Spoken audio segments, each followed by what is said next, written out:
aunque lo fue, es el presidente de la nación. Exactamente. No, Chelo, nos cagaste la columna. Dale. Vamos a hablar de los show, jubilados. Vamos a hablar del ajuste de los jubilados.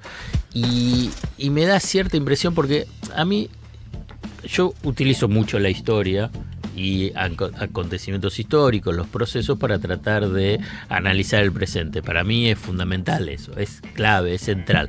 Y te digo que es parte de una de las enseñanzas de la definición de la ciencia económica. Porque viste que la ciencia económica te dicen siempre que es predictiva, que va a proyectar y decir cuál es el futuro. Pero en realidad es una ciencia que es interpretativa. ¿Por qué? Porque toma elementos de la filosofía, de la psicología, de la historia y obviamente con todas las herramientas de la ciencia económica para elaborar escenarios y analizar el presente. O sea que la historia es un elemento importante. Y me resulta tan notable la reiteración de acontecimientos con respecto, por ejemplo, a el proceso del macrismo, que digo, no puede ser, tengo que evitar hacer ese paralelismo. ¿El paralelismo cuál es? Ajuste a los jubilados, manifestación en el Congreso, represión, el gobierno corriendo desesperado a abrazarse con el Fondo Monetario Internacional. Y es lo que fue el macrismo en diciembre del 2017, corriendo a abrazarse al Fondo Monetario Internacional en abril, mayo del 2018. Como los procesos se aceleran, los procesos sociales, los procesos económicos, por diferentes motivos, uno puede decir, porque ya se conocen, entonces al conocerte te vas adelantando a esas dinámicas, por las redes sociales, por la inmediatez de las telecomunicaciones, que hace que si en la década del 90 vos estabas esperando a ver cómo es que abría el mercado de Hong Kong para ver qué es lo que podía pasar en el mercado argentino al día siguiente, estoy diciendo porque estaba todo el debate ahí sobre la corrida contra la convertibilidad, estoy hablando del 97, 98, todavía no de el estallido. Bueno, hoy es inmediato. Trump sube los aranceles, bajan las acciones, bajan los ADR argentinos, te impacta el mercado local. Digamos, todo es mucho más rápido. Lo digo en el sentido de decir, porque bueno, no es lo mismo Macri, porque Macri fue después de 2 años de gobierno y acá es al año de gobierno. Pero yo creo que se aceleran y son puntos de inflexión, pese a que muchos de los que son y lo que lo están viviendo no piensan eso y piensan que va a ser diferente la historia, pero al hacer lo mismo tiene un mismo resultado. No, y además imagino que a Argentina lo golpea puntualmente y mucho más duro que a otros países por la condición de fragilidad que tiene nuestra economía, muy endeudada. Claro, ¿no es cierto? Muy endeudada, con escasez de dólares. Uh-huh. Y ahora, después voy a hablar sobre el tema del dólar, el FMI, la inflación, pero ayer una corrida cambiaria muy fuerte. Sí. Te quería preguntar algo, Alfred, porque ahora, por ejemplo, si no llegarían los dólares del FMI, habría un quilombo porque hace falta dólares. Ahora, si vienen los dólares, y con lo que está pidiendo el FMI, como, por ejemplo, la liberación del cepo o un nuevo ajuste, ¿cómo va a repercutir en el país, digamos, en lo interno, lo que pide el fondo? Y se va a profundizar el ajuste, este ajuste a los jubilados. Lo que sucede es que ya perdió la luna de miel del primer año, para ponerlo, ya está desangelado Milei. Esto no significa que vaya a perder las elecciones ni que se vaya del gobierno, pero ya no está esta cuestión de decir todas esas taradeces cuando hizo ese compilado Maxi Díaz, que hoy lo haga y no tenga repercusión. Vos fíjate que hay un punto de partida durante este año que fue ese discurso en Davos. Ese discurso en Davos alteró todo, empezó a cambiar. el discurso en Davos, esta negociación con el Fondo Monetario Internacional, ya sus insultos ya no es que es simpático, el caso Libra con el tema de la meme coin, esta represión brutal, la barbarie de Bullrich y Milei. Bueno, todo eso ya empieza a tener otro clima, pasa a ser otra cosa, no es la del primer año.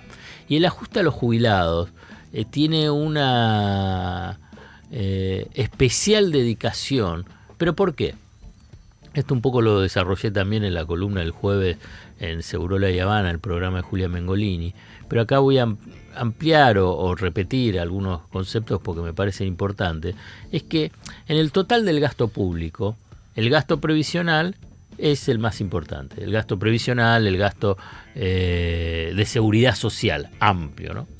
Entonces, ¿cuál es la lógica? Y voy a ir a la lógica economicista, que durante décadas te estuvieron diciendo, es que ¿qué es lo que tiene que bajar? El gasto público. ¿Y por qué tiene que bajar el gasto público? Porque entonces así va a bajar la inflación.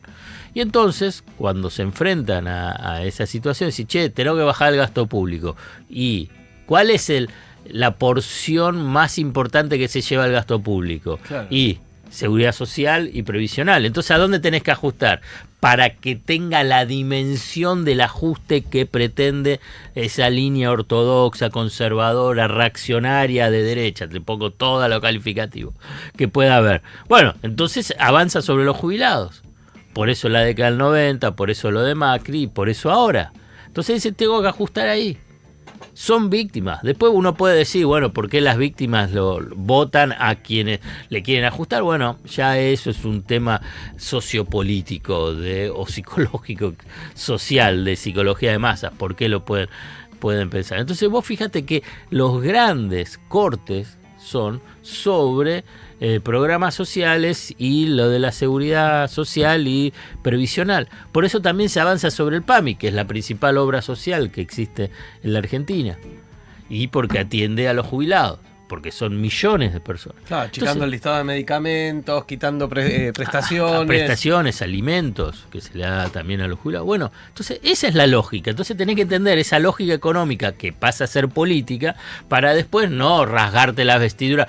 ¿Por qué se le hace el ajuste a los jubilados? Y sí, bueno, pero si vos lo estuviste promoviendo durante todo el tiempo. No, yo no decía el ajuste a los jubilados, le decía al gasto público. ¿Y qué otra cosa el gasto público? Si el gasto principal que tenés es el de seguridad social. Sí, que son los más vulnerables de la sociedad. El de seguridad social es casi el 50%. Entonces, bueno, si tenés que bajar el gasto público, ¿qué vas a recortar? Entonces, recortás un poco el otro, porque pasa en ciencia y técnica, que destruyen ciencia y técnica, porque destruyen. Pero en el total del gasto público es insignificante ciencia y técnica. Te lo destruyen. Pero en la lógica de decir, tenemos que bajar el gasto público, pasa a ser irrelevante. Ahí hay una decisión política deliberada de que el país no tenga ciencia propia para el desarrollo. Entonces, pero eso no te soluciona el tema, entre comillas, lo del gasto público, en la lógica va a decir, bueno, así bajamos la inflación. Lo que pasa es que parten del supuesto equivocado y que es muy perverso, que es decir, bajando el gasto público entonces te baja la inflación. Y si es así, ¿por qué no liberás entonces el mercado de cambio? Si estás tan seguro y tan convencido que el gasto público es el principal factor de la fuente inflacionaria, bueno, libera el mercado de cambio. Pero ¿qué pasa? Vamos por sentido común. ¿Qué pasa? Que si liberas el mercado de cambio, sube el dólar. Se te sube el dólar. ¿Y qué pasa si sube el dólar? Se te va todos los precios al ¿Y carajo. por qué?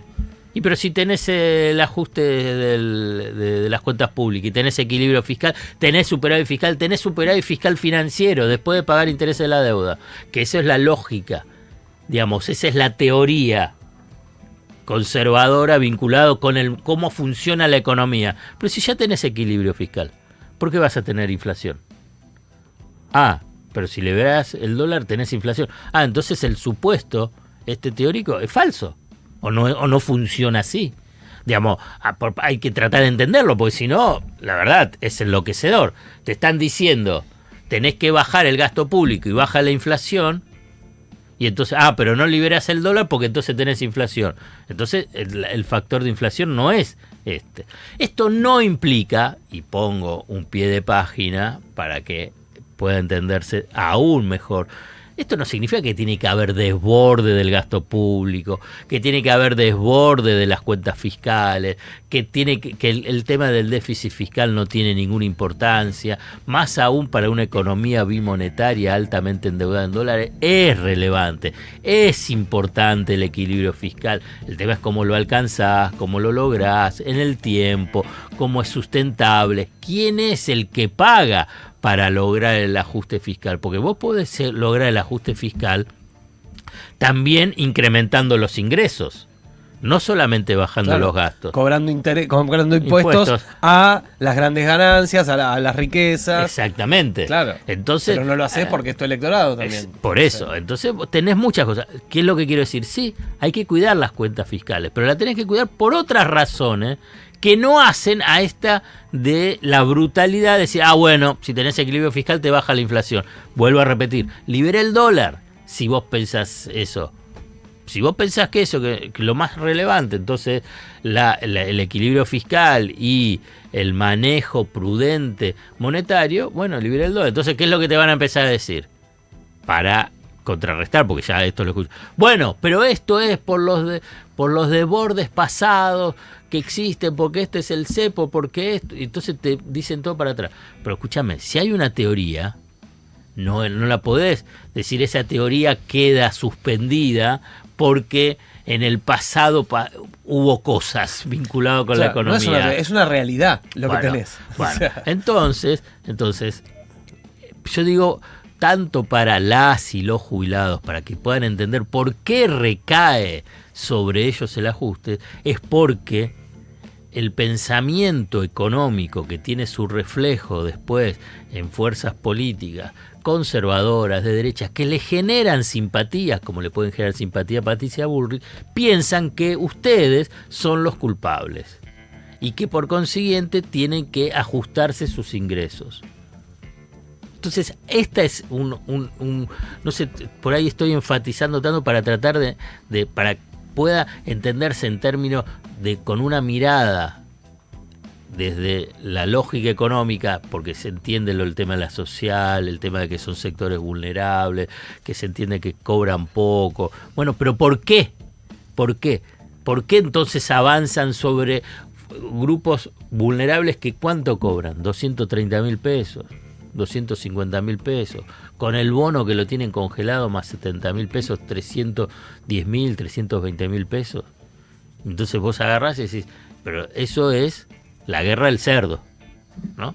El libro de... Claro, al mismo tiempo le achican los impuestos al que se compra un auto de $25.000. Bueno, porque también son factores distributivos, para entender también que las políticas económicas sirven para el tema de la distribución del ingreso, pero es para tratar de entender que el ajuste de los jubilados logra un consenso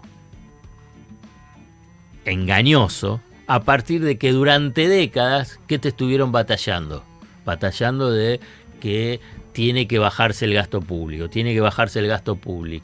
porque si no vos tenés inflación, y la inflación lo afectan a los sectores de los pobres, que lo sufren más. Entonces todo dice, bueno, entonces baja el gasto público. Entonces cuando llega al gobierno, el que te dice, bueno, si vos me votaste esto, el gasto público, vos, pum, avanzo, sobre cuál, el 50% del gasto público son los seguridad social, incluyendo las jubilaciones. Es difícil también, es una cuestión etimológica, ¿no? Pero es difícil pensar como que seguridad social, jubilaciones, todo eso es gasto público, ¿no? Como, o sea, que esté nomenclado como gasto público. Si bien uno entiende que es gasto público porque entra la plata que entra al Estado y se destina a eso, pero pensarlo como gasto público es violento también. Bueno, o sea, está bien. Es etimológico, Sí, ¿entendés? Pero ya desde ahí hay algo que se lo toma como un gasto y no de una organización de un Estado que tiene en cuenta que ese gasto público está orientado a los 2 o 3 sectores más vulnerables que tiene una sociedad o cualquier sociedad, ¿no? Que son los sectores como más los sectores pobres, Y los jubilados. Los jubilados. O sea, y yo te voy a hacer, digamos, parte de, porque también enfatizo, igual voy a seguir hablando con los jubilados y hago columnas de los jubilados, y por ahí me equivoco, ojalá que me equivoque y que me digan que me equivoco y que estoy diciendo una pelotudez. Yo creo que a un sector importante de la sociedad no les importa el tema de los jubilados. Y te lo hago como una referencia. Mis columnas vinculadas o mis notas vinculadas con el tema de los jubilados tienen menos circulación que otras notas. De cualquier otras notas. Entonces, hay acá una cuestión que obviamente que la principal responsable y todo es Bullrich, Milei, la derecha. Ya hice todo ese desarrollo, o sea que no lo tengo que enfatizar. Pero a la vez también hay una mirada para ver qué es lo que pasa en la sociedad. Porque, ¿por qué los jubilados estuvieron durante un año solos? Está bien, 10, 15, 20, 30, era una expresión, o 100 o 500, eran una expresión de que de un sector de los jubilados decía, nos están cagando. ¿Y cuál era la reacción? ¿Quién salía? Tuvo que haber como una cuestión así hasta azarosa, que uno de los jubilados tenía una camiseta de Chacarita y en la represión de cada uno de los miércoles que había los jubilados se quebró la muñeca, que entonces ahí salieron los hinchas de Chacarita. Entonces, bueno, pará, si a uno de los nuestros se le quebraron la muñeca, bueno, nosotros vamos. Hinchas del club, no Barra Brava. Y a todo esto, entre paréntesis, el comunicado de la comisión directiva de Chacarita, vergonzosa. Bueno, si quieren mírenla, digamos. Es como que sale a decir, está mal lo que hicieron. Una cosa así, te lo resumo, ¿no? Con apoyo al gobierno. Vergonzoso. Pero bueno, ahí que es un tema después ya interno del club. Entonces, ahí es donde apareció como una reacción, que es la reacción de lo que yo digo, esas memorias colectivas, esas fuerzas subterráneas que tienen los pueblos y los sectores populares de decir, bueno, entonces agarró la hinchada, que son de filiales, de peñas, que participan socialmente del club. Bueno, entonces nosotros vamos a acompañar. Y fueron los primeros. Entonces después hubo toda una reacción colectiva de diferentes agrupaciones de clubes y salieron. Pero hasta ese momento los jubilados estaban solos. E incluso uno puede decir, ¿y cómo va a seguir ahora? Digamos, también quiero remarcar que los partidos de izquierda acompañaban antes y ahora. Pero en términos sociales, el tema de los jubilados también estaban solos. Esto es lo que quiero decir para tratar de entender el contexto global. Que por qué también se avanza sobre los jubilados.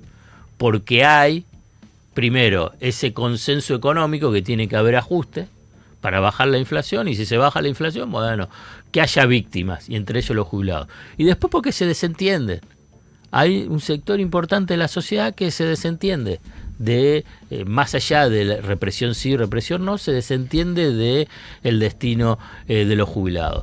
Pese a todo eso, voy a insistir vinculado con el tema de los jubilados, un sector muy vulnerable, millones de personas, y también que pueda servir para que el propio grupo social de los jubilados, que obviamente es recontra heterogéneo, es obvio porque abarca a todos, digamos, deje de pensar, de avalar, de convalidar, de respaldar a quienes son sus verdugos.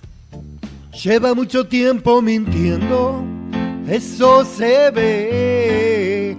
Tanta gente sigue creyendo y no sé por qué.